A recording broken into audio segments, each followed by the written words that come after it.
3, 2, 1. And we are live in the present tense with Sam Stewart at 91.7 FM, WNJR Washington, and online at WNJR.org. What is going on, everyone? My name is Sam Stewart. We've got a great episode lined up for you tonight. Last time on the show, we had on Damarian Jeter, counselor here at WNJ, former D1 player. He told us a lot of cool things about his story, his philosophies on life. We've got a great episode lined up for you tonight as well. My first guest on the show tonight is a senior from Burgettstown, PA. He returns to the show tonight after previously joining episode 74 of the present tense. He is an All-American lineman as well as a three-time Pack first team player. Everyone, welcome on the show tonight, Angelo Fratini. Angelo, how you doing tonight? Doing good, thanks, Sam. My second guest on the show tonight is a senior from Bethel Park, PA. Last year, he was an all-region linebacker as well as the MVP in WNJ's bowl game with 11 tackles and an interception. Everyone, welcome on to the show tonight, Tanner Volpatti. Tanner, how you doing tonight? Good, man. Thanks for having me. I'm excited to have y'all here. And look, right off the bat, I had a lot of people ask me about this question during the day, so I'm going to this one first. And Tanner, I'll start with you since you're new on the show. What made you want to come back for a fifth year next year? I talked to a lot of family members, friends, and all that, and it was do I want to go in the workforce? Do I want to play another year? It was a tough decision talking to coaches and stuff like that. And it was more so when I look back later on when I'm graduated from here doing whatever I'm doing in life, I don't want to look back I shouldn't have left that last year out there. I want to play with my best friends that I've made since I came here. I've been here for 3 years now, and I love every one of those guys on the team, and couldn't be happier to play with them again. That's awesome, and we're excited to have you back.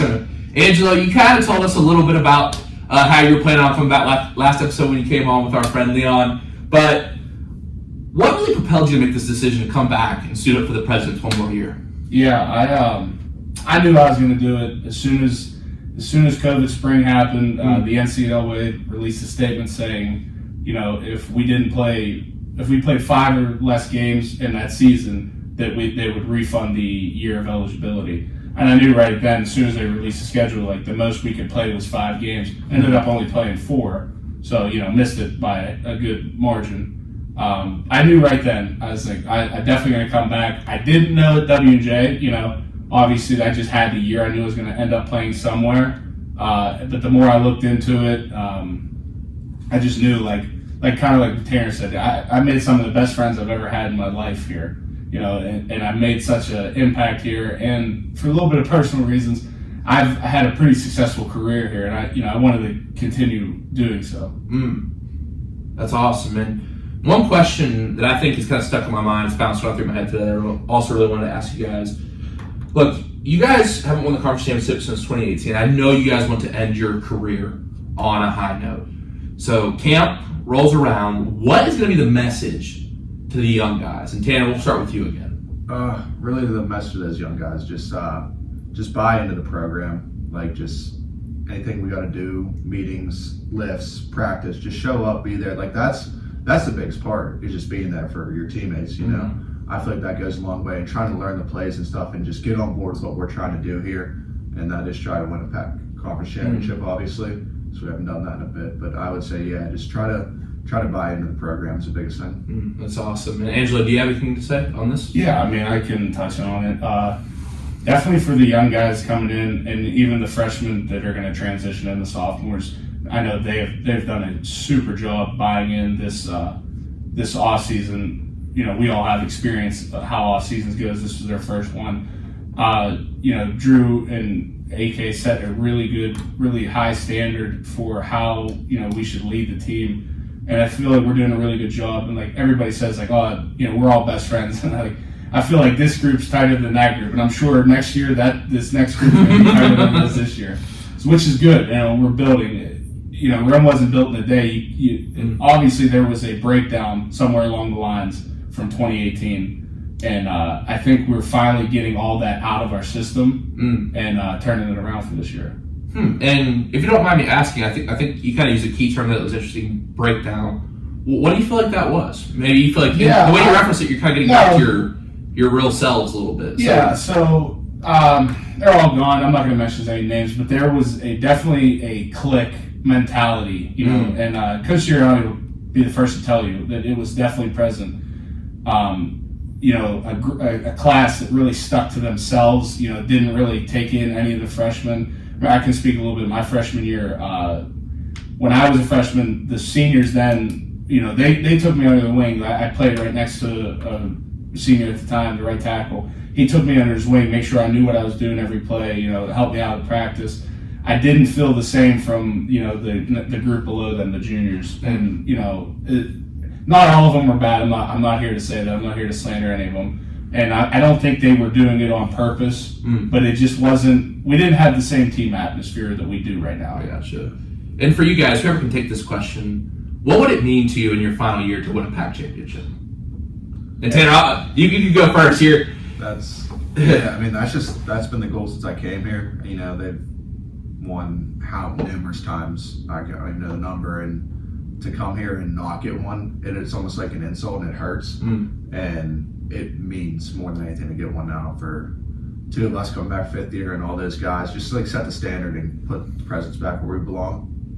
So, Angelo, anything to add? Yeah, it means everything. That's all I'm going to say. Alrighty. Now, I'll start with Angelo. I'll start with you for this question. One thing you talked about last time was you love to watch motivational videos, and I do too. And if you, I didn't really get a chance to ask, you can talk about some of your favorite motivational speakers if you want, but how do you attempt to motivate people within your circle of practice? You know, you work with linemen. As you are a lineman, you'll be mentoring a lot of young guys. What's your motivational style as a leader? Because I'm very interested. Yeah, so a wise man once told me, and I'm sure he'll be listening to this on YouTube later, you know, lead by your deeds. And I really try to do that, you know, not tell somebody to do something, show somebody how to do something. And, you know, it really goes a long way, in my opinion, is to, like, if you tell somebody to do something or, like, you get on somebody's case, next thing you know, you're messing up. And so instead of doing that, I just try to, like, I try to motivate, obviously, but always encourage. Never like, talk down to somebody. And I getting back to the cliqueness, that was something that was really prevalent with them. Really? It was always like talk down to the people below, like that were messing up. You know, we try to wash that out. Now it's all positivity. Like, okay, guy jumps off sides. That's all right, man. We're gonna get it. You drop a ball. Listen, I got no doubt you're gonna get it. So definitely, when I try to motivate, I try to either do it A, by encouragement, or B, by just, you know, showing just me doing it, and then hoping that inspires people to go hard too. And a couple points that I think I really like there, and one thing that I've been discussing with a couple people on here lately is about, if you have a building, an old building, and you want to build up a new one, there's a million ways to tear that old building down. You can burn it down, you can smash it, you could use a wrecking ball, whatever, but there's only one right way to build up a house. And I think it's sometimes in life more difficult to build someone up than tear someone down, because it's really easy to tear someone down. A snarky comment, a mean look, but to take the time to build someone up, I feel like it's more challenging, but I feel like at the end of the day it's more rewarding. And the other thing too, like Tanner was talking about the theme of showing up, and when DeMarion came on Tuesday, he was talking about how important just showing up is. And I feel like if you just show up every day and are consistent in that, people will start to buy in, because I think consistency is something that goes a long way in people's minds. Like, people have a lot of passion at the start of things. I'm sure at camp, everyone's popping in the first day, and then the last day, people are probably sore and a little tired. But I think when you have prolonged passion, you keep showing up, I think that motivates people. And when people see you guys coming back, like, they'll be like, wow, these guys are willing to do this to their bodies for one more year. Like, I know if I was playing on you guys, I don't play football, but like if I did, I'd probably feel really motivated. Yeah. So that really, I like that answer a lot, Angelo. And Tanner, for you on the defensive side of the ball, how do you hope to mentor the linebackers and defensive backs around you? I mean, really just lead by example. I'm not the biggest vocalized leader, but I do like to lead by example. And every rep, every practice, every game, it's just like 110% effort. And just let those guys know that, like, this is the standard and this is what you need to do if you want to be here. And I'm on the sideline helping them out with plays and stuff, so it's more so just leading by example for me. There you go. That's awesome, man. Angelo, like, to kind of touch on, because you did talk about that, you listen to a lot of motivational. Do you have a particular favorite motivational speaker throughout history? Yeah, I don't know. Not really. Not a favorite? You just like a variety of people? Yeah. I just YouTube it, you know, like, yeah. But I do different, like, words. So, like, you know, one I'll do, like, about winning, or one I'll do about, like, brotherhood, or just, like, different adjectives, switch them out. and just talk about motivation to do that. You know, discipline. Interesting. I don't really have like one guy that sticks out. I'm a pretty easily motivated kind of guy. You know, it doesn't take much to get me going, so it's not like I need to listen to one specific person. Okay, and that's interesting. I've never heard of anyone doing that before. That's awesome. And, you know, Angelo had joined the show before, and I like to ask this question. So Tanner, I'll go to you. And when Angelo answered this question, he talked about how he used to play soccer, and he got a little too aggressive playing soccer, so his dad signed him up for football. But I'll ask you this question now. Tanner, when did you fall in love with the game of football? Very young age, probably. I think it was like 5, 6 years old. I don't know. It was just always when I couldn't play because I wasn't at the age requirement. Obviously, I was always trying to football around with my dad, just running around playing. And I was like, I had a bunch of older cousins, so I was a younger one, obviously. Mm-hmm. So they were always being rough with me, and I got to play with them, and they were always playing football, backyard football and stuff. So probably like 6 years old, just fell in love with the game the first time I put the pads on. That's awesome. And one question I also just want to ask you from kind of a personal angle, like I saw when I came back for this year that you were sitting next to Coach Sirianni at Packed Media Day. So for you, what did that mean to be able to sit next to your coach and him ask you to do that? It meant a lot. I took it as, you know, obviously like an honor to be there with him, wanting to speak on behalf of the team. And it was a really cool experience. I enjoyed it and got to hear from all the other coaches and kind of see what's happening going on, like what's upcoming in the season, you know. Now that kind of leads to my next question, and it's, I believe this is an opportunity to ask this question because not a lot of people play 5 years of sports at WNJ. How has your relationship with Coach Sirianni changed over these 5 years? 4 years, soon to be 5 years. And Angelo, I'll start with you. Oh yeah, definitely. When I first came in, was a wide-eyed freshman, you know, as we all were. But Coach Sirianni, me and him definitely had a change in our relationship. I can tell it now more this year than ever. It's just like we talk differently about certain stuff. Not that I'm included in decision making, but like I'm included in like the thought process. Before, like when a coach tells you something, you just I'm just going. But like I can kind of ask, you know, why are we doing it this way? You know, can you explain it to me? I want to understand this better. More so, not that he wouldn't explain that to a younger guy, but like I've been around the block, you know, 4 years of experience. I kind of understand it, so where we're going. So yeah, it's definitely changed a lot since my freshman year. Interesting. And Tanner, anything to add to that? Yeah, it's more like he's saying. It's not so much like he's still obviously a coach and he's always gonna be the head coach, but it's more like you're more comfortable with him in a way, and it's more like relaxed. And like when he would first come around, you kind of like tense up and you don't want to say the wrong thing. And, you know, feel that one for sure. So it's more relaxed, and you know, it's like kind of, it's just like a role model, really. Awesome. Did you guys hear about Mike Dungy texting Coach Sirianni about the Super Bowl? Did you guys hear about this? Yeah, I heard about that. So what happened, basically, I'll tell you. So apparently Coach Sirianni had been texting, because Mike's a big Ohio State fan, so he texts whenever Ohio State loses. And then after the Super Bowl, 5 minutes after it ends, Mike texts Coach Sirianni, "Go Chiefs Kingdom." And I'm just like, wow, bro, you are bold. Yeah, that's quick. Yeah.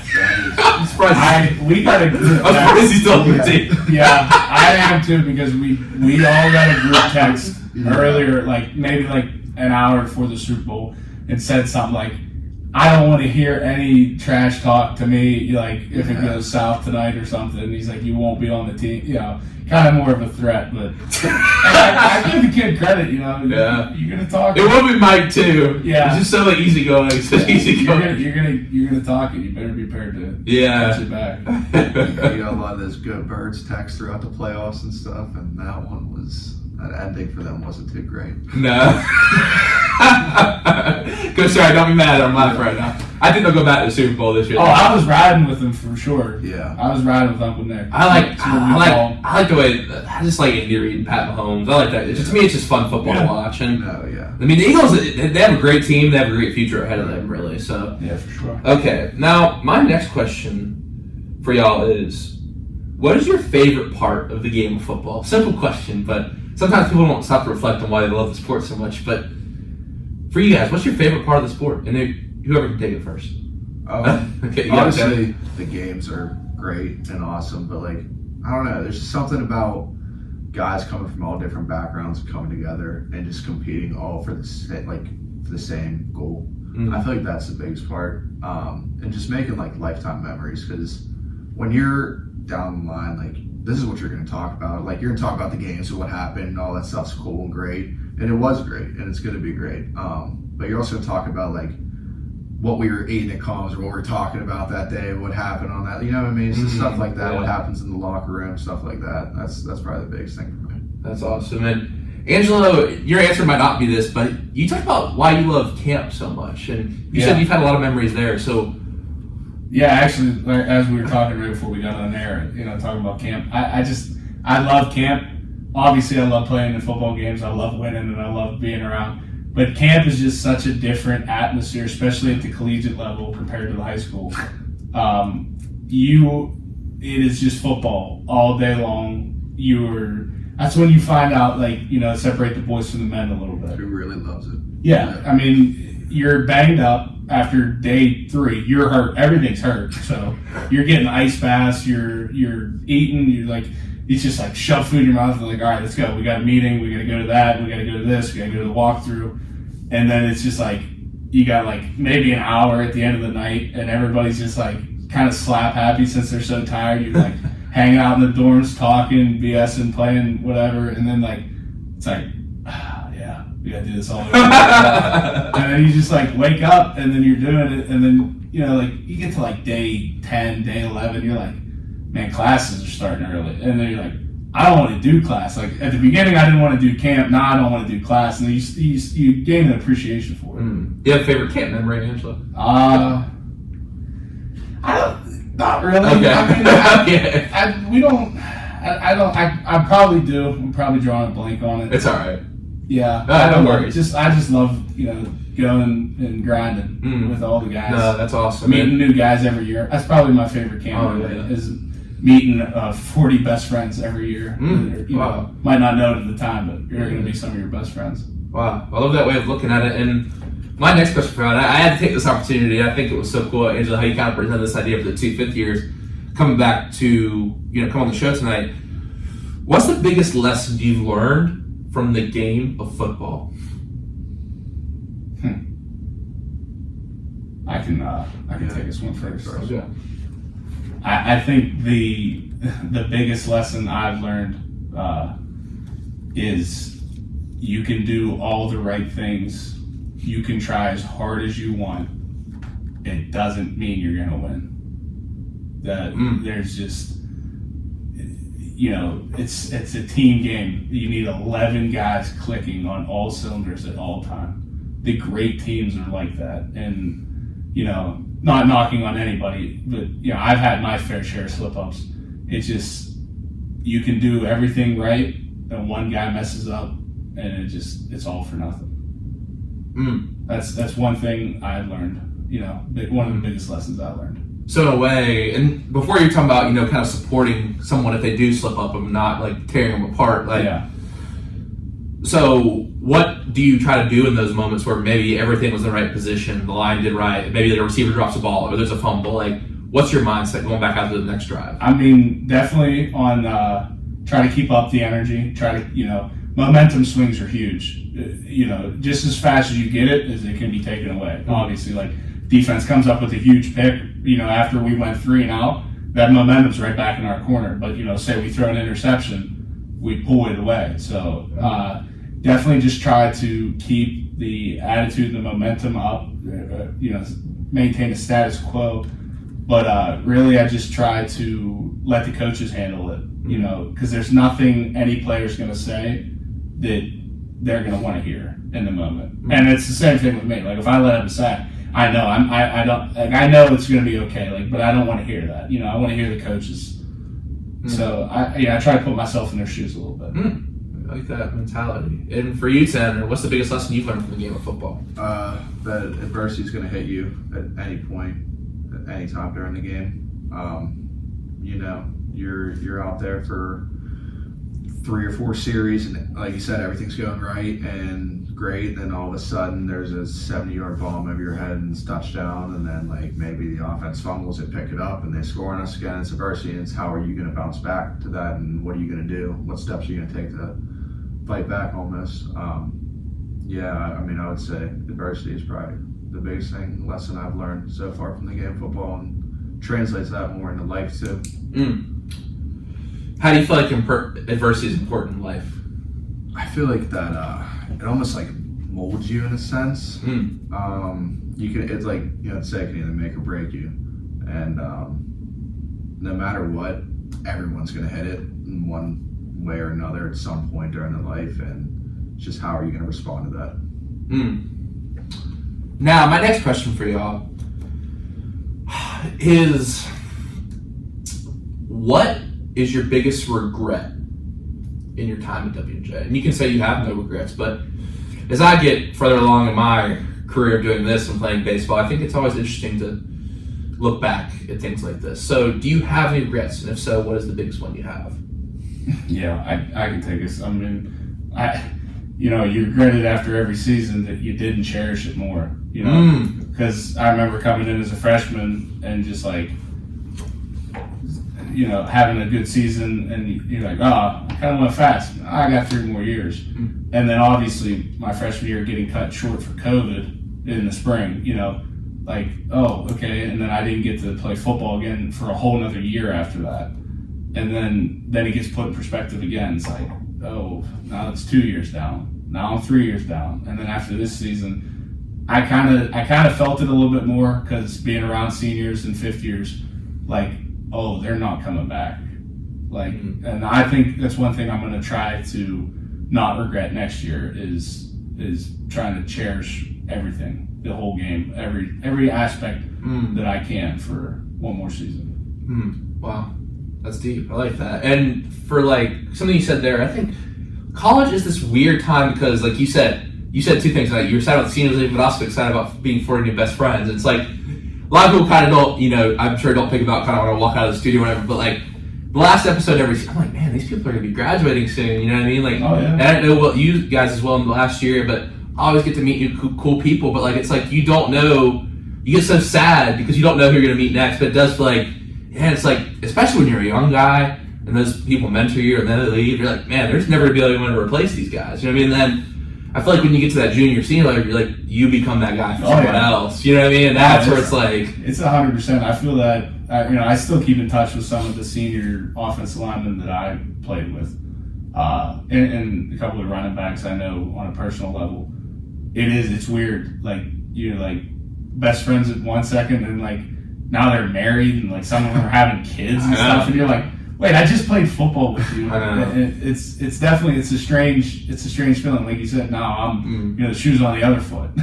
Now, I think too, like one thing you were talking about, Tanner, that really resonated with me is like the other thing about this, like there's different ways of contributing, say in life and in sports. Like, so if you're scoring points for your team, like that's obviously contributing, but to what numbers? Like if you're mentoring someone, they're gonna remember that for the rest of your life. I mean, I remember the guys who were seniors in the bullpen when I was sitting up there. I'm sure you guys remember the seniors when you showed up at camp. You didn't know what was going on. Like, I just feel like there's so many different ways to contribute. It's not necessarily to the final score, but I feel like good teams contribute to each other's success in other ways. You know what I mean? Yeah. If that makes sense. No, 100%. And for you, Tanner, do you have any regrets about your time at WJ? I guess I tag along with that is just cherish it more because it does go really fast. And after that last game we played against Hobart in the bowl game, it was like I wasn't sure if I was coming back or not. It really hit me, and I was like, wow, that went by so fast. But like I had this opportunity, like it was kind of like, I was upset, but like there was still a thing in the back of my head, like I could play one more. But like now that I'm all in, I'm ready to play, it's like I just want to cherish every second of it, every practice, every time in the locker room, just every part of it. Because I feel like, you guys can relate to like getting up at 6 a.m. for bus rides or, being long days in the field. Like it kind of sucks at times, but then it's like almost you'll have time to sleep in the rest of your life. You'll have, time to go out and hang out in the week. Sometimes, being in when everyone else is partying, when you're like, sometimes you want to go out and do things, going to Pittsburgh on a Friday night. But I feel like I wouldn't trade any of the experiences, just the little practices and team meals. And I've never been in on a Thursday or Friday night and thought, I'd rather be out me either. than getting to play the game I love. Me either. And I think that's like all the sacrifices you make of like social life and sometimes seeing family. Like obviously you got to show up early. We show up in J term. Yeah.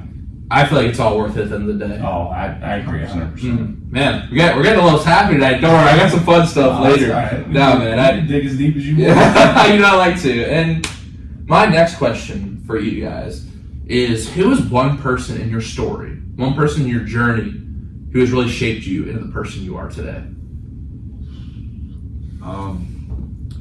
I'd probably say my dad. He's been there for me since really the start of all kinds of sports I've played, all different types of sports growing up, and he's always been there, been real supportive, and he's always patting me on the back, and telling me I did a good job, but he's also been like, hey, this is what you did wrong, and I feel like that's what helped me get to the next level to play, is him kind of being on my case, like, there's still more in you, you can do more, like, good job, but, fix these things, and that was everything, and it was, and I think that really helped me and molded me. Yeah, it's I feel like a lot of our answers are going to be similar for this one. Definitely my dad. I would not be the man I am without my family, but my dad has done a lot for me, and we could do a whole radio show on what my dad's done for me. And that's not to knock anybody else in my family. I mean, my mom has put up with a lot of my antics and she's taken me to football camps and stuff. But no, my dad is, me and him share a little special connection. Like, he played college football and coached, and then he coached me in high school. So like we always had, football was kind of like our thing. Like, it was just something we always were doing, and then share a lot of the same experiences as each other. But no, he's the reason I am where I'm at today. 100%. That's awesome. And Angela, you just referenced kind of the deep nature of some of these questions. So this is what I always bring out, that it kind of waits for a little later in the show, but I really like what people have said, how people thought about this. And it is deep, and it might take a second. If y'all don't have an answer right away, that's all right. What is something in your life that you are proud of?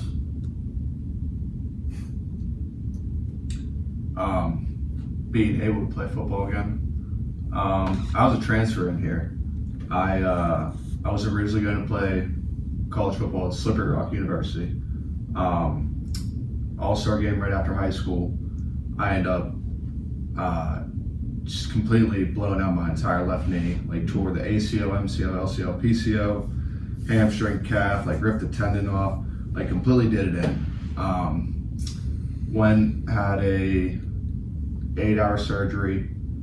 Got a bunch of scars, stitches up there. I forget how many there were. But the doctor told me the next day not the next day, I guess after the surgery, that I'm probably never going to play football again. And it was one of those things that hit me. I was like, wow. Like, I love football. Like, that, obviously, it's everything to me. And I was like, I'm not going to let this doctor tell me I can't play again, So I did two years of rehabbing, and just to be able to play again and to be in the position where I am right now and be around these group of guys and be able to play is just the biggest thing for me. Wow. And, yeah, I'm proud of that. We are back on the Present Desk with Sam Stewart, 91.7 FM at WNJR Washington and online at WNJR.org. Today we are talking with soon-to-be fifth-year football players Angelo Fratini and Tanner Volpatti. And the next kind of fun question I got for my guests tonight is, if I gave you $50,000 to start a business, what kind of business would you start? I think I'm gonna start maybe a sports bar and grill restaurant type place. Okay, cool. Just something to do, keep you busy, make some money off it. Now, what would your sports bar serve? What type of food do you serve? Just normal bar food, wings, stuff like that, burgers. Okay. Typical.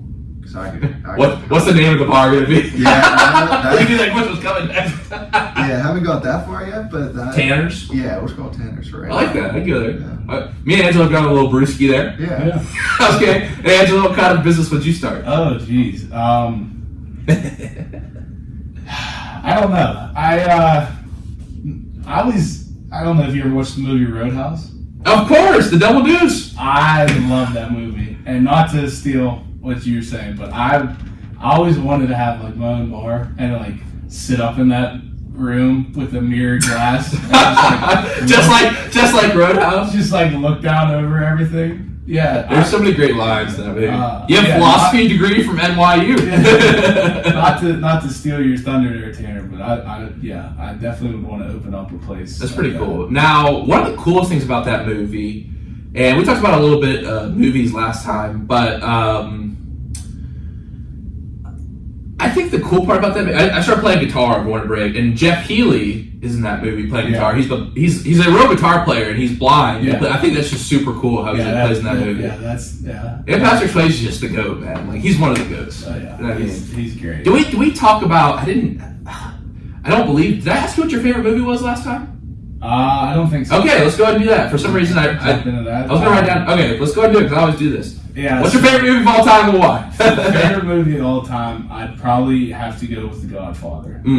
I knew it. I know it's cliche for someone like me, Italian American, but no, I think it's a really good movie. It's long, so that scares a lot of people away. Like a lot of people I talk to, like, yeah, I got 2 hours into it and I shut it off, and I'm like, come on, man, you gotta hunker down for it. But no, I think it's a very good movie. It's like it's a well put together story. The cast is really well. It's like a lot of breakout roles for them. Yeah, for sure.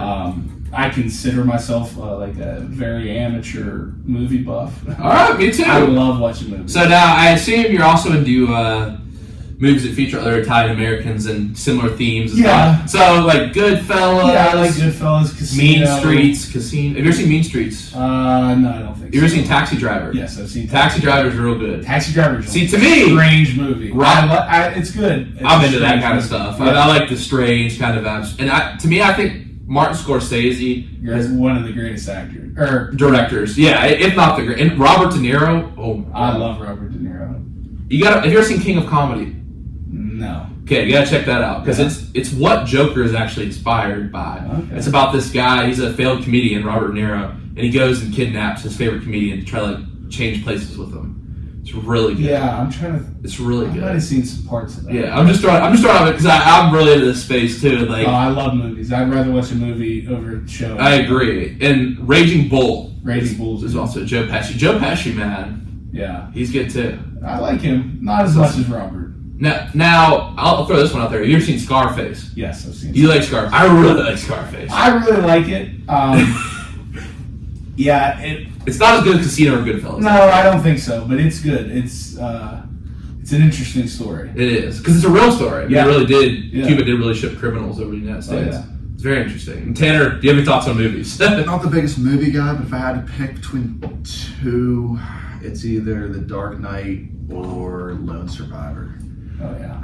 We just had a whole conversation about with Damar about the Dark Knight series. And I just watched The Dark Knight for the first time a couple weeks ago, and I was a big fan of Joker. Yeah. So who do you feel like the Joker is better? Is it Heath Ledger or It's not even Joaquin close. Phoenix? It's not even close. Heath Ledger. Really? Yes. I just don't. I think it's close. Joaquin Phoenix is so good. I think they both did really good jobs. I just think It was a different kind of movie. It was more of a psychological thriller versus an action superhero movie. Yeah, I think when I think of Joker, I think of Heath Ledger. I mean, it was good in that movie. I think of that scene when Batman's on the bat psych when he's coming right, hit me. Yeah. That scene's that's crazy. It's unbelievable how realistic he got. And like I said, even like he would walk into the scene and they hadn't seen him in the makeup before, and the actors would be scared. Yeah, I mean, God rest his soul. So, yeah. I think that's what drove it's part of his addiction. I mean, man, he was a good actor too. Yeah. Gone too soon. Gone too soon for sure. I mean, man, that is one of the great movies. But Lone Survivor is also you said Lone Survivor? Lone Survivor, yeah. That is a good one. Marcus Luttrell. Yes, yeah. That is a very good movie. True stories. Thought it's put together really well, and I like it. So, Angelo, would you say your favorite category is like mob thriller movies? No, I guess more thriller. I like when a movie comes together. Like interesting. In the sense of I like A Few Good Men. I like that. I like that style. And The Hateful Eight is like when I think of movies that like come together. Yeah. So do you like Quentin Tarantino? I do like Quentin. I love Quentin Tarantino. I don't agree with a lot of people when they tell me their favorite Quentin Tarantino movies and stuff. Okay, let's get into this. Let's get into this for a second.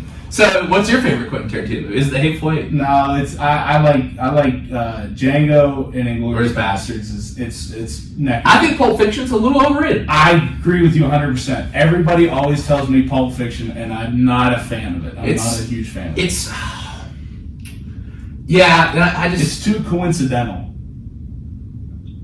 yes, I agree. It only happens because the two people ran into like this. It's I don't know. It's all, but I feel like it's designed that way in a way. Oh yeah, and he's a good. I like Reservoir Dogs a lot. That's where it comes. Very good director. I'm not taking anything away from him. Yeah. We'll see what his 10th movie is. I mean, so to me, I think I like Taxi Driver, I like Joker, I like American Psycho, I like Fight Club. Like I love this type of cycle where you don't really know what's happening. It doesn't really come together at the end. You know what I mean? Yeah. But I think it leaves you wondering. Exactly. So I kind of like it both ways. But the way Tarantino kind of wraps up everything, it is because I think my mom and I were talking about this. Have you seen Death Proof? Death Proof's a good Tarantino movie. It's about a serial killer who uses a car. He traps people in his car and then wrecks it, and then he gets away, but he survives the crash and then he keeps getting out. It's actually Kurt Russell is the bad guy. Huh. But anyway, I think I don't want to spoil it, but most of the time the bad guy kind of gets their due in the Quentin Tarantino movie. Yeah. You know what I mean? I think that's satisfying for a lot of people, especially like in Inglourious Bastards or Django. Like those ending scenes of those movies. Yeah. Have you seen those, Tanner? No, I haven't. Oh, wow, next year in Canada, that's what you got to do. Quentin Tarantino marathon. There you go. Yeah, give me something to do. All right, cool. That's awesome, Angelo. We'll definitely have to continue this conversation about movies, but we could talk all day. But for sure, we could. Now tonight, also last time since you came out, Angelo, we have a Would You Rather segment tonight, so it's time to play Would You Rather tonight on the present tense. We've got 2 questions for you tonight. Okay. So the first question is: would you rather travel the world on a shoestring budget for the rest of your life? I'm not for the rest of your life, for a year rather. Or live lavishly in one country for a year. Now, Angela, I know you're a guy who likes lavish things. You talked about how you love cigars and nice suits last time you were on the show. So if you said one country, what would it be? And my answer to this question is, I think I want to do the shoestring because I feel like a lot of adventures happen when you're just traveling around and you don't really have things figured out. It's for 1 year both? 1 year both, yes. Oh, yeah, I don't know. I'd probably have to go with the 1 year living lavish. In what country would you choose? Maybe I don't know. Dubai's crazy. If they're gonna live lavish, you can't get much more lavish than that. Especially that lavishly is another level. In that part of the world, maybe not Dubai. Maybe. I mean, Dubai. I mean, it's a very it's a very safe place. Yeah, maybe. I don't know. I just couldn't see myself over there. Maybe Italy. Maybe Greece. Something in the Mediterranean.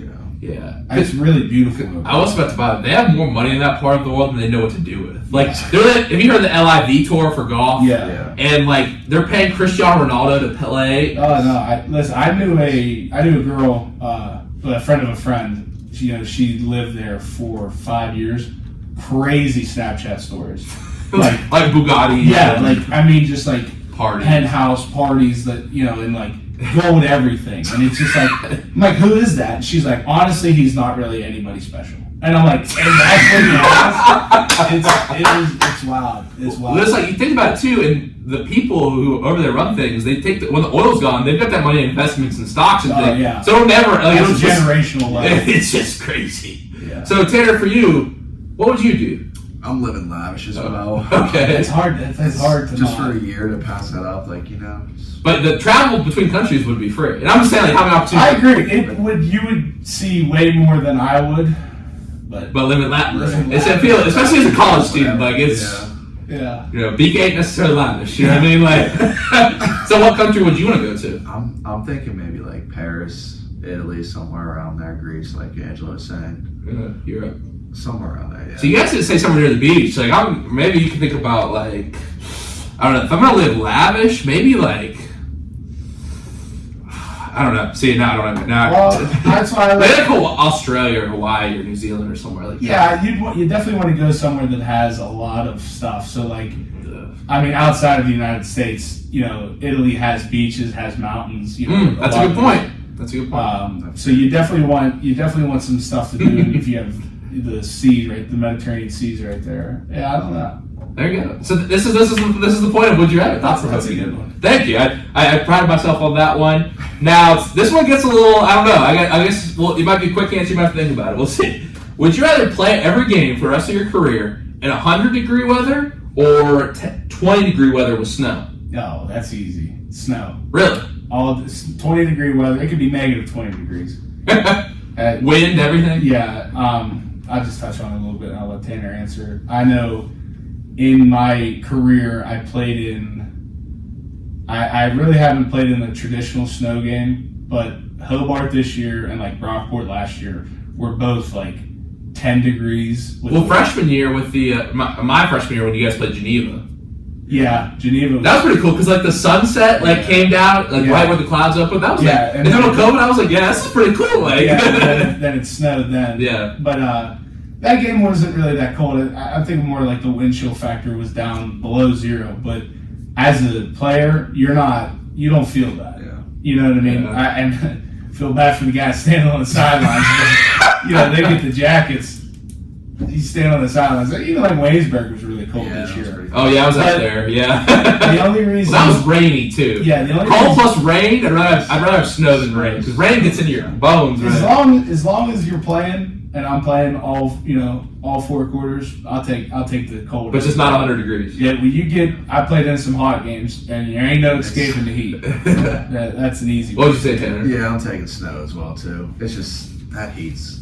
And all those pads and stuff, just unbearable sometimes. And I can see it. The snow, you keep yourself warm almost when you're out there. You're not even thinking about it. You're just playing. Yeah. I was on the ball boy game for that game in Geneva. I'm sure you guys remember Kiki. Yeah. And that's how I met him that night.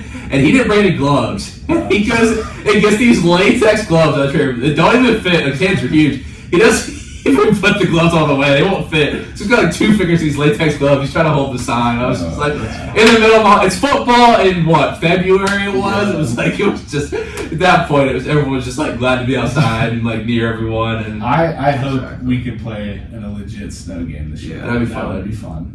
Yeah. I mean, I usually, the baseball team works the football game. Yeah. So what assignment you pull. Sometimes you pull concession tape back there starting to cheese. Yeah. You're just fine. But sometimes you're out there doing the ball boy. I was saying, it's a little bit of a stressful job doing the chain game of ball boy, especially when referee runs over ball. I remember Trevor Dean. Yeah, Trevor was into it. Like, he got mad at me because I don't do my job. I was like, bro, chill out, dog. I remember Hobart. Towards the end of the game, I got pulled. We were going into victory formation, and I'm over on the sideline. He's like, hurry up. I'm like, what? He's like, I'm cold now. He's like, I was into it earlier. Well, I have a story. So that game against, I believe it was Carnegie. So the ball goes out of play, and Dallas picks up the ball. Yeah. Dallas picks up the ball. And I'm like, hey, right here. He just wings as hard as he can. Hits Coach Sirianni right in between the shoulder blade. And Coach Sirianni turns around. I'm just like, I felt my heart going my brain and my heart just sunk into the floor. Oh my! And I just pointed at him. Yeah, I was like, who threw that? No, because I was like, because when I asked Coach Sirianni to the show, they were talking about here, like, he was like very to the point about stuff, and I was like, Coach Sirianni's the guy who doesn't mess around. I didn't know that story happened. That's funny. Yeah, and I was just like. It was a very intense game. So it was one of those moments like in life where you just want to kind of sink into the floor and just disappear. Yeah. So I just went and picked up the ball very quickly and just tried to like move to the other side. Nothing happened. Yeah, nothing happened. Keep moving. Here we go. Oh man, that's funny. Now we're gonna head to break here for trivia. Listen to some Jackson 5. So we're gonna play trivia tonight, fellas. Okay. All right, let's do it. All right, since you guys are pretty long tenured presidents, our first question tonight is. And how it works, since it's your first time, Tanner, is you answer these questions after break. You get a few minutes to think about it. Who is the longest tenured president in U.S. history? The second question for tonight, because you're a linebacker, and you guys can work together or you can answer them separately. Out of these players, which linebacker has the most all-time sacks? Is it Lawrence Taylor, DeMarcus Ware, Von Miller, or Clay Matthews? We'll get your answer after break. This is the President Tense with Sam Storm. 91.7 FM at WNJ Washington, online at WNJR.org. I know the story behind the president. I don't know who it is, though. Y'all gonna look bad for the college right here. The history question. Because it's a guy who was a VP. His president died, so he got that term. He got a couple years like that. Then ran, got it, and then got reelected. I know that's. It's not FDR, is it? I don't know, dude. They all get like after Lincoln, they all kind of like just jumble in there. Well, like Grover Cleveland was, he was like the 22nd or something, like the 24th, so it wasn't like consecutive. Yeah. Well, its longest term? It's It's like amount of years serving as president of the White House. So like it doesn't have to be consecutive. Okay. Amount of years they served in the White House. Who has the most? Yeah, so it's got to be over 2 terms, because there's definitely been a lot that have had 2 terms. Like Obama's had 2 terms. What didn't one of the Bushes have 2 terms? It's like The dad, I think the dad did. Yeah. What are we thinking on the other question? It's got to be LT, right? That's what I think, but like Who was the other? DeMarcus Ware, Von Miller, Clay Matthews. And it's most sacks Most sacks by a linebacker out of those. in the season. No, all time. All time. Mm-hmm. I would I don't think say it's Von Miller or Marcus Ware. I don't think it's Clay Matthews. Definitely, I think it has to be Lawrence I think Taylor. it has But to I be. feel like that's too obvious that it's wrong. You know what I he's mean? the GOAT. But it's like, cause why would those other 3 be in there? Yeah, that's You know, fair. I feel like it's Von Miller actually. You think it is? I want to say it is because like I'm scared Lawrence Taylor is just like too obvious. But like if we guess that, it's not like a bad guess. Well, I'm trying to think. I just saw a graphic the other day, and it was comparing TJ, Cam Hayward, and someone else. They all have like 70-some sacks. Yeah. And I think LT was in that. Might not have been LT though. I think it's Von Miller. Yeah, He's I'm been in gonna the let league. you answer that one. I'll say Von I Miller. gotta think about this president one. I think it's Von Miller. I think LT is just if it's like is LT and we don't guess it, then I'll be like, okay, like I knew that, but it Yeah. felt too obvious. Yeah. I get what you're saying. I'm Yeah. trying to think. Can we get like a at least 4 A presidents? lifeline? Wait, what? 4 presidents to pick from, because they're so. I feel like it's one of those like Tafts or. So let me get rid of this break. You're just gonna play the top of the hour. So you guys got a little more time to think about it. But he likes me to play the news at the top of the hour. So I got you. do that. No, No, I think I'm gonna go with you have to just answer this one since I gave you multiple choice.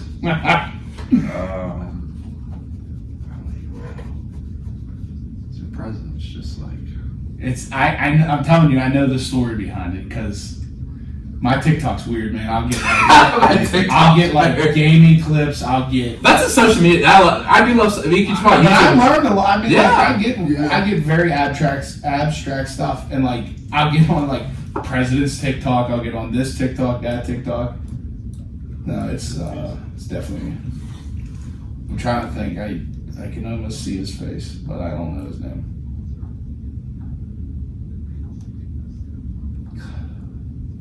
is it like I'm thinking like Cleveland, Taft. It's not any of the big names. I don't think it's Roosevelt. I don't think it's not like Eisenhower. It's not. I think It's definitely before like the 50s. I'm good with Taft. It's a guess. You want to go Taft? Yeah.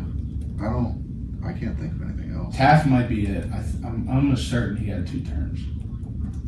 I can't. I don't know. It's been a while since history class. Yeah, the only history I ever took here was pre-colonial, so like there wasn't Yeah, even a president. I was like Europeans. I thought you were about to say who's been the longest reigning president at WJ, and I was gonna say I only know one. Dr. Knapp. Yeah. Oh, that's Yeah. Just It's a I'll tough get one. Taft. It's a tough one. I'll get Taft. That's right though. I don't even. All right. So yeah, I mean, obviously. So do you have your final answers? You going? Yeah, we'll go Taft. You guys are answering as a team. But he You're gonna get the linebacker one. Yeah. Okay. Cool. And then so I got a couple more questions, and then we'll go quote of the day. okay. Cool. Yeah, I don't know about that president one. I was like, there's some times when like there's like a theme of the show. Like obviously you guys will be the most like longest tenured like player president. So like I was like, yeah.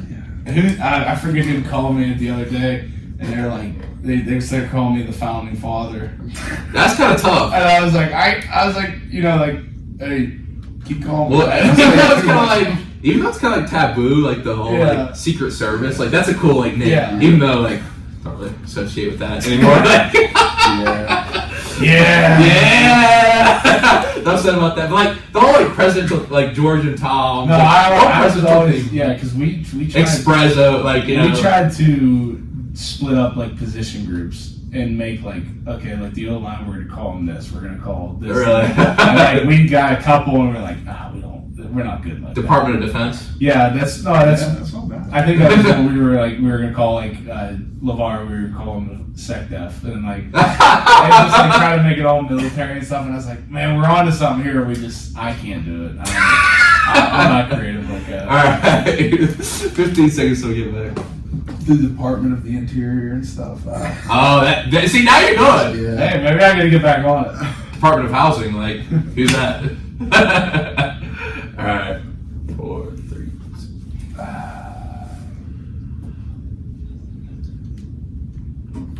We're back on the present tense on 91.7 FM at WNJR Washington and online at WNJR.org. Today we're talking with Tanner Volpatti and Angelo Fratini, 5th years here on the football team, soon to be 5th years rather. And before the break, we had our trivia questions, so let's go ahead and ask our first one for the night. Out of these players, which linebacker has the most sacks all time? Is it A, Lawrence Taylor, B, DeMarcus Ware, C, Von Miller, or D, Clay Matthews? Your answer is? We want to say it's the obvious one, but we're going to go with Von Miller. Final answer? Final answer. That's incorrect. It's Lawrence Taylor. So you talked yourself out of it! I know. It was too obvious. That actually, the leader all time is Kevin Green. But that's not a name that is as well known. I feel like it's Lawrence Taylor and Von Miller. So Lawrence Taylor, 132 in his career. Von Miller, 123. DeMarcus Ware, 122. And Clay Matthews, 91. Check back in like 5 years. Yeah. Maybe Von Miller back. Yeah, we'll see. Now, let's see if you can redeem yourself for a day. I was really hoping we got that one because this one's hard. Who is the longest tenured president? Okay, so U.S. history. I do think I'm right. I said it off the air. I'm pretty sure the story goes that he was a VP. His president died, got a couple years in like that, then ran on his own, won, had served out his first term, ran for a second, won that, served out that term. So I'm almost certain the answer is over 8 years. And I think we talked a little bit. I don't think it's one of the big name presidents. I'm going to go with Taft. I'm sorry, that's incorrect. And you actually said it was the first name you said. It was Franklin Delano Roosevelt. Oh! You talked yourself out of 2 answers. Is that the right story, though? I don't know who you referred to the story. Now, FDR was elected for 4 terms, but he died, remember, towards the end of World War II. Yeah. He died right before we won the war. But it was the first name you said. You just talked yourself out of it. Twice. Yeah. You guys talked yourself out of it. Oh, I want to give you the credit, but, oh, man. That feels bad. It feels worse because you talk yourself out of it. Exactly. You go, is it FDR? You're like, nah. He sounded real confident. He's like, no, not the big day. It's not the big day. I was like, yeah, okay, yeah, that makes sense. It's all about confidence. TikTok Live. TikTok Live. Now, there's no set answer to this. It's more of an opinion. But who do you think should be the first quarterback off the board in this year's draft? C.J. Stroud, Bryce Young, or Anthony Richardson? It's the debate in the football world right now. Do you have any thoughts on this? You go ahead, Tanner. I would say Stroud. I'm taking Stroud. I feel like it's the safer pick than Safer Richardson. pick, yeah. Although I feel like that talent with the measurables he had to come on, breaking multiple records. Yeah, like, he's a freak athlete, 100%. But I think just overall better quarterback and safer pick would be Stroud. Now Bryce Young, I guess you could say too, but he's smaller, so like I'm not sure how his game's going to translate. I think he's very good, but I think Stroud's probably the safe pick. Now, it's interesting because against Georgia, C.J. Stroud had 348 yards and 4 TDs. Like, against one of the best, if not the best defense in the country. You know what I mean? So if you're a scout, you're saying, like, oh, maybe he's not as flat. Like, that's a pretty impressive, you know what I mean? Yeah. And I don't know, I just want to get you guys' thoughts on that. Angelo, any thoughts on this? Yeah, I don't know. That's I wasn't much too invested in the college football outside of WJ this year. Yeah, no, that's fair. I didn't really watch that much. Another question for you. Any way too early Super Bowl predictions? Way too early? Because it is kind of way too early. Like, but I don't really have too many thoughts at this point, but You'd have to think Patty Mahomes is going to go back to it. it's really witnessing greatness, right? I mean, so and y'all can have your thoughts on this thing. To me, we're gonna see that AFC Championship of Bengals versus Chiefs. So many, because to me, this is my thought: Burrow and Mahomes are a step above Josh Allen. Yeah. Oh, In the AFC. don't let Hinsdale hear you say that. I just feel like I'm saying I don't know. You know? I think That's what I'm saying. I think they have more weapons. I don't know. I like Josh Allen as a quarterback. But is he on that? Does he have that same factor as Mahomes? Yeah, and no, Burrow? Because Burrow's got that swag, man. Like, yeah, Burrow definitely has like I guess swag's a good word. He was like, they're like, once the championship window closes, he's like, when I leave, I'm like, whoa, that's great. And Pat, like, and I know, like, we've talked about this a couple times here, but like the things that offensively the Chiefs did in the Super Bowl with those adjustments on the goal line, and those adjustments, I mean, it's just a fun football team to watch. Yeah. Now, out of the NFC, like, I like the 49ers. Like, I was going to say the 49ers. Kyle Shanahan is, I feel like Kyle Shanahan and Andy Reid are two of the most fun coaches to watch. Like, Brock Purdy, like, no offense to Brock Purdy, I think he's like a good, solid guy in that situation, but like, Kyle Shanahan was dialing some things up, you know what I mean? Like, No doubt. I don't know. So, I don't know. I want to say Eagles, but I'm thinking maybe 49ers, Chiefs. Don't. Sorry, Coach Sirianni, sorry. Don't count out Uncle Nick, man. I like the Eagles. They got a good thing going over there. I do. They lost Lane Johnson, so that's I think NFC Championship 49ers versus Eagles. Yeah. So, but once again, it's way too early. Not the Steelers, I'll say that much. I don't know. Are you thinking Steelers are going to be anything this year? Either of you guys? I don't see anything too big. We'll see after the Competitive. draft. Competitive draft.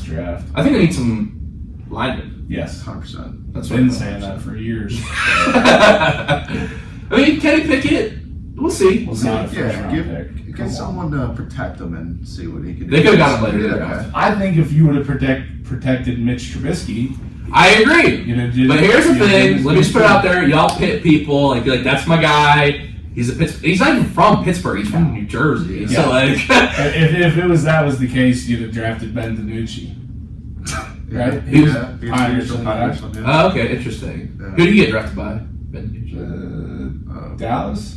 I know he was on Dallas. Okay. Dallas or something. I honestly don't know that story. But I feel like Mr. Trubisky was very solid. But it's almost like you're in a situation where the fan base is rooting for him to fail. Yeah, that's what I got from Austin. Did you get that sense? Yeah, I don't get that because I thought he did really good when he was at Chicago. The game against the Buccaneers, Chicago was just kind of a mess. Honestly, I thought he was a good player. And like when he came against the Buccaneers after Kenny went down, he played really well. Yeah.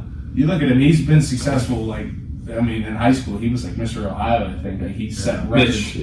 Set records that you couldn't even smell. They were ridiculous. I thought if you'd have put a good line in front of him, protected him a little bit, we had the assets to. I mean, whether or not Kenny does good or not, it's not going to matter if he doesn't have a good line because you have to have that in the league, and you have to honestly be able to have a good enough line to run the ball because you see it's a passive league, but you look at the teams, like you look at the Eagles, they had a very solid run game throughout the year. I mean, anytime you can punch the ball 3 or 4 yards on a given play, like the Eagles could, especially your quarterback can run. Oh yeah. When you'd see them line up and the QB, you knew the QB sneak was coming. Okay, so let me ask you about this: the push QB play, the all push play, where it's 4 guys pushing on the quarterback. As a defense player, do you think this should be banned? Because there's some talks. I think it's just part of the game, and it's just like it's tough to stop. Yeah, the 4 guys pushing on. I'm really happy that Tanner's agreeing with me on this. I do because the Lions gotta love it. You gotta love that's the number one play. I'm sure you love doing QB sneaks. Love it. It's tough to stop, but like, if from a defense perspective, like, all right, let's not let them get to 3rd and 1, 3rd and 2, 4th and 1. Let's keep. So what is the strategy if you do get to that situation? Just QB sneak. You know it's coming. Take out the lineman and hope. I know. I tell you, it's a submarine. They sub you, and you can't move your feet. You can't push the pile. Have Troy Polamalu coming over the top. Yeah, I want to see that this year. I'm holding a record on that. The thing I like, I agree that it's hard to stop, but how is it any different than when, like, say, a running back goes up through the A gap and meets him in the hole, and then guard slips up and starts pushing that pile? I mean, it's not much different. If there's if the pile is moving, then it's moving. I don't think it's illegal to push the quarterback. I don't think it should. But I think that formation of like that really tight 4 guys pushing on. I know, man. That's what people are saying. I'm saying what I see on Twitter. Now Twitter's wild, but we were talking about NBA Twitter on Tuesday. It was a whole different kind of deal. We're talking about Twitter in general. Yeah, so there's a lot of thoughts in that. But kind of going with that, Tanner. One kind of final question for you. Why is the linebacker referred to typically as like the defense of the quarterback of the defense, or the leader of the defense usually? The linebackers. You're kind of getting all the calls in. Okay. Reading everything, calling everything out, letting them know where like the D line's going to stunt and stuff, and mainly, just being in the playbook so much, just kind of trying to know everyone's job, just put them there. So you're talking to the backs and the guy in front of you as well. Communicating with them, a few of the guys in front of me, like, they're turning around asking, like, hey, this, that, so I guess that would be why. I got you. Well, guys, thank you for this episode. It's been really fun, and of course, it's time for the Quote of the Day segment. So, Tanner, since you're new on the show tonight, I'll let you go for it first. Yeah, this is, I don't know if you heard of Inky Johnson. Yes, I have. This is one of my favorites from him. When you come out of the storm, you won't be the same person that walked into it. That's what the storm is all about. When you can't control what's happening to you, control how you respond to it. That's where your power is. And for those who don't know Inky Johnson at home, can you just tell his story a little bit? Yeah, he was like a top-rated cornerback, something like that, Tennessee, and was going to go like first round in the draft, end up coming down, hitting some guy, and then got like rushed to the hospital or something. Something happened in his shoulder or his arm or something. Well, some nerve or whatever, and they end up having to like amputate his arm and take it off. So yeah, now he's a motivational speaker and talks to millions of people. Yeah, made the best of his circumstances. I love listening to him, man. Yeah, no, really good stuff from him for sure. That's awesome. And Angelo, you said you had a new one tonight. Now we're going to read your last one just for the fans at home. Go check this out on YouTube to hear Angelo and Leon's episode 74 that was. And your quote last time was from Ben Franklin. Today I will do what others won't do, so tomorrow I can do what others can't. Yeah. Good stuff there. And I like that quote. And what do you got for us tonight? It's a good quote. I don't know who said this, and I don't even know if anybody famous did say it, but I heard it on Twitter, maybe one of those YouTube videos I watched. The same water that makes a potato soft will make an egg hard. So, speaking a little bit into that, pressure. If there's no pressure, you're not doing something right. So, if basically the way I take it is, you're going to become what you make. Like whatever situation you're in, you're only going to become what you make of your surroundings. So, when the pressure's on, what are you going to be? You're going to be hard, or you're going to be soft? Wow. That's a good one. That's a good one. I can't tell you. I really can't tell you who came up with that or who said it first. But I heard it, and I do like that one. Wow. What a great note to end on. Guys, thank you so much for coming to the show. Angelo, thank you so much for reaching out. This was a great idea to have the fifth years on. And Tanner, I'm so glad I got to meet you tonight. It's been a pleasure talking to you, my friend. Thank you guys so much for coming to the show tonight. Thank you for having us. Well, I look forward to you guys stepping on the field September 2nd against St. Vincent. It's going to be really exciting to see you guys in your final year. I know you guys are going to have a lot of fun. You guys are going to be fun to watch as well. Hopefully you guys have a great summer, and I look forward to seeing you guys in the fall. I appreciate it. Yeah. All right, everyone. We'll be back with our episodes next week, of course, Tuesday and Thursday night. We're getting close, just about 2 or 3 weeks. Might throw in some more podcast-style episodes, maybe 1 or 2 more, but we're looking at 4 or 5 more episodes for this season of the present tense, so we're winding down. But we still got a long way to go. A lot of fun times still to be had this year. But until then, everyone have a great night. Remember to live in the present tense.